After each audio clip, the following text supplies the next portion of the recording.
আসসালামু আলাইকুম প্রিয় শিক্ষকবৃন্দ, শুভেচ্ছা জানাচ্ছি আপনাদের সকলকে। আপনারা জানেন অতি সম্প্রতি প্রধান শিক্ষক পদে পদোন্নতির যে মামলার রায় হয়েছে, হয়তো খুব শীঘ্রই আপনাদের পদোন্নতি হয়ে যাবে সহকারী শিক্ষক থেকে প্রধান শিক্ষক পদে। তো এক্ষেত্রে আপনাদের যে সকল ডকুমেন্টস খুব জরুরি ভিত্তিতে প্রস্তুত করে নিতে হবে সেগুলো জানাবো আজকের ভিডিওতে। আপনারা জানেন প্রধান শিক্ষক পদে পদোন্নতির রিভিউ মামলা রায় প্রকাশ করা হয়েছে এবং নতুন করে আর এই মামলা পরিচালনা করার কোনো সুযোগ নেই কিংবা কোনো রিট করার আর কোনো সুযোগ রাখা হয়নি। অর্থাৎ এই মামলাটিকে একেবারে ভ্যাকেট করে দেওয়া হয়েছে, যার কারণে এটিকে নতুন করে আর সাজানোর কোনো সুযোগ থাকছে না। সেক্ষেত্রে খুব দ্রুত সময়ের মধ্যে সরকারের পক্ষ থেকে বলা হয়েছে 21 দিনের মধ্যে তারা এর কার্যক্রম শুরু করে দিবে। তো আপনাদেরকে পদোন্নতি প্রাপ্তির জন্য যে সকল ডকুমেন্ট সংগ্রহ করতে হবে বা প্রস্তুত করতে হবে সেগুলো হচ্ছে মহাপরিচালক বরাবর আবেদনপত্র, এবং এই ডকুমেন্ট কিন্তু প্রত্যেকটির 5 কপি করে আপনাদেরকে রাখতে হবে, অর্থাৎ 5 সেট করে। শুরুতে আপনারা সংগ্রহ করে নেবেন মহাপরিচালক বরাবর আবেদনপত্র।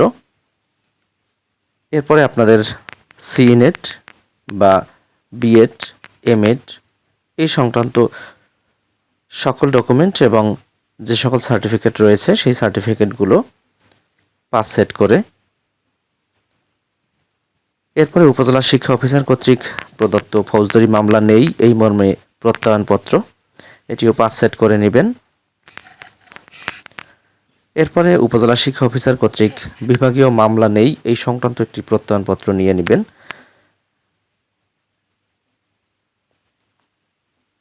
উপজেলা শিক্ষা অফিসার কর্তৃক চাকরি সন্তোষজনক প্রত্যয়নপত্র, এটিও আপনাদেরকে সংগ্রহ করে নিতে হবে। এরপরে আপনাদের নিয়োগপত্রের ফটোকপি, যোগদানপত্রের ফটোকপি এবং সর্বশেষ অর্থাৎ 2021 থেকে 2025 পর্যন্ত যে বার্ষিক গোপনীয় প্রতিবেদন বা এসিআর রয়েছে সেটি 5 সেট করে আপনাদেরকে সংগ্রহ করতে হবে। এরপরে উপজেলা ভিত্তিক যে অনলাইন গ্রেডেশন লিস্ট হয়েছে সেটির 5 সেট, এটি সকল উপজেলায় গ্রেডেশনের সফটওয়্যারে লিস্ট হয়ে গেছে, কিংবা যদি কোনো উপজেলায় কিছু বাকিও থাকে সেক্ষেত্রে খুব দ্রুত সময়ের মধ্যে সম্পন্ন করা হবে এবং আপনারা সেখান থেকে এক সেট লিস্ট সংগ্রহ করে নেবেন। এবং উপজেলা শিক্ষা অফিসার কর্তৃক প্রদত্ত যে অফিস আদেশটি রয়েছে সেই অফিস আদেশটি আপনারা সংগ্রহ করবেন। এই মোট 10 ধরনের ডকুমেন্টস আপনাদেরকে সংগ্রহে রাখতে হবে এবং খুব দ্রুত সময়ের মধ্যে যখনই চাওয়া হবে তখনই যাতে আপনারা সাবমিট করতে পারেন, সেক্ষেত্রে কিন্তু এই কাগজগুলো আপনাদেরকে সংগ্রহে রাখতে হবে। তো শুভকামনা থাকলো আপনাদের সবার প্রতি, আপনারা অতি দ্রুত সময়ের মধ্যে পদোন্নতি পেতে যাচ্ছেন। শুভকামনা, ধন্যবাদ।